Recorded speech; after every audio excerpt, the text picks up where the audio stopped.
Bienvenidos todos. En esta serie de video se va a seguir trabajando el diseño de las gramáticas, pero desde un enfoque arbitrario, ya no un enfoque orientado a los lenguajes de programación. Entonces vamos a recurrir a los lenguajes, a los dibujos que se estuvieron utilizando en el tema de expresión regular.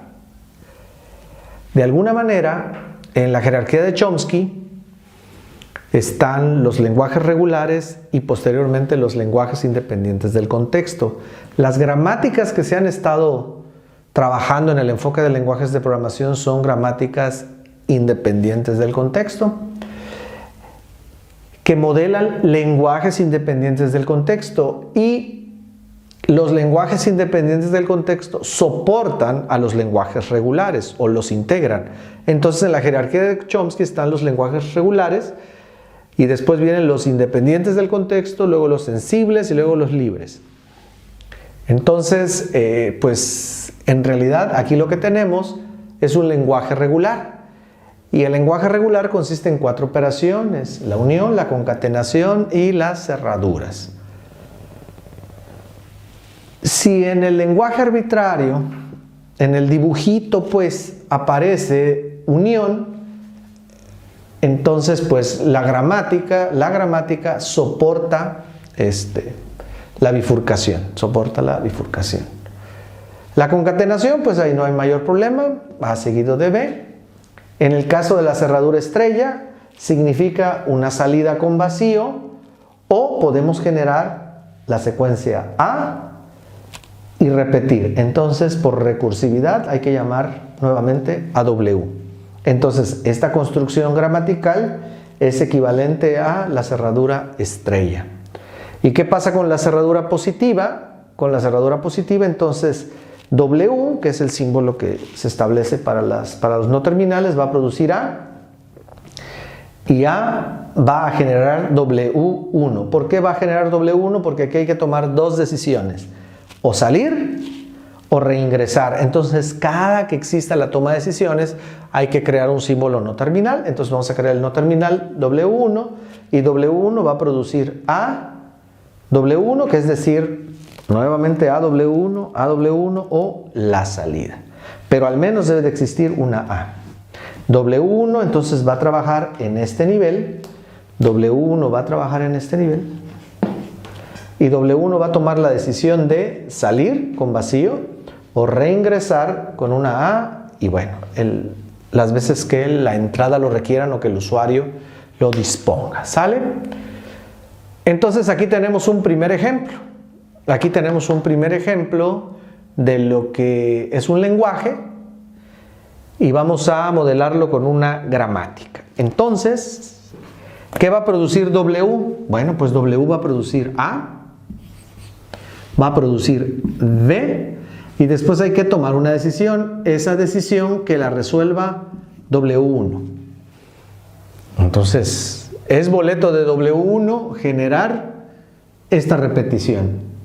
Seguimos, C y D, C y D, y después una decisión que la va a tomar W2.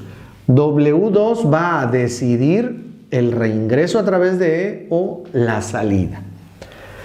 A este diseño pues le llamo diseño horizontal, y bueno, todo se resuelve desde la primera línea de orden.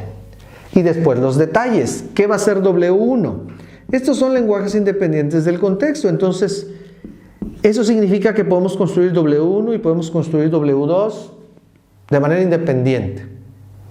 Entonces vamos con W1. W1 va a tomar la decisión de generar nuevamente A, B y volver a W1. Ok, aquí está, W1. O la decisión de no hacer nada y continuar hacia la siguiente construcción del lenguaje.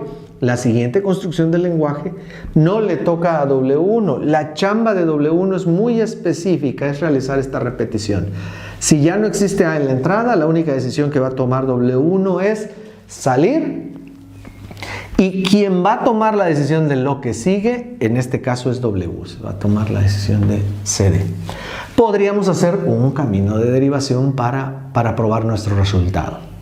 ¿Qué pasa con W2? Bueno, pues W2 va a trabajar siempre y cuando en la entrada exista una E, después siga una C y después siga una D. Entonces vamos a estar SD, SD, SD hasta que el usuario decida no escribir una C, entonces salir y terminar la cadena de entrada. Entonces esto es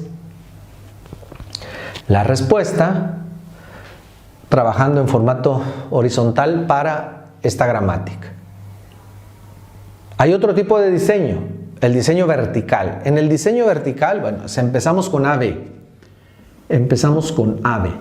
Y después hay que tomar una decisión, bueno, que la tome W1. Pero en el diseño vertical, una vez que aparece una toma de decisiones, vamos hacia esa toma de decisiones. Ya no le seguimos en la primera línea de orden. Entonces, ¿qué va a hacer W1? W1 puede regresar. Entonces atendemos primero el regreso a B y recursivamente a W1. Entonces ahí va a estar el usuario. AB, AB, AB, AB, AB, AB. En algún momento la entrada tendrá que tener una C. Muy bien. Entonces en algún momento la entrada tendrá que tener una C. Bien. Entonces sigue una D y después W2. Esta toma de decisión la hace W2. Entonces ya no le seguimos y nos vamos a W2. Entonces vamos descendiendo en la gramática, por así decirlo. Entonces, ¿qué va a hacer W2? W2 va a tomar E, C, D, E, C y D y nuevamente W2. Y ahí vamos a estar SD, SD. ¿Hasta cuándo? Bueno, pues hasta que el usuario no escriba una E en la entrada. Entonces aquí tenemos un lenguaje arbitrario, o sea, no tiene utilidad práctica, pero sí sirve mucho, es conveniente hacer este tipo de ejercicios para tener una lógica de cómo una gramática resuelve un patrón del lenguaje. Si queremos hacer una prueba, entonces nos inventamos una cadena. Vamos a inventarnos la cadena mínima. La cadena mínima es A, B, C y D. A, B, C y D. Entonces, ¿cómo la va a resolver la gramática? Para no hacer un camino de derivación a detalle, pues W produce A, B, W1.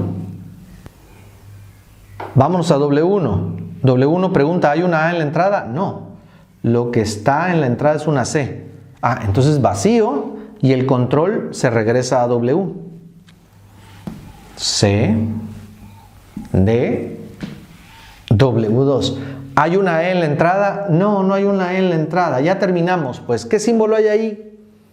¿Quién sabe? Pero no es una E. Entonces terminamos y el camino de derivación está completado. Entonces, al menos para la cadena mínima, esto está correcto.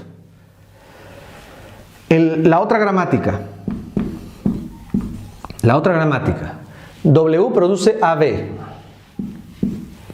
W1 va a producir, ¿hay una A en la entrada? O va a preguntar, ¿hay una A en la entrada? No, no hay una A en la entrada. Lo que hay es una C. Entonces, como no hay una E, debe de existir una C. Si no, se marca error. Sí, sí hay una C. Perfecto. ¿Hay una D? Sí, sí hay una D. Ok.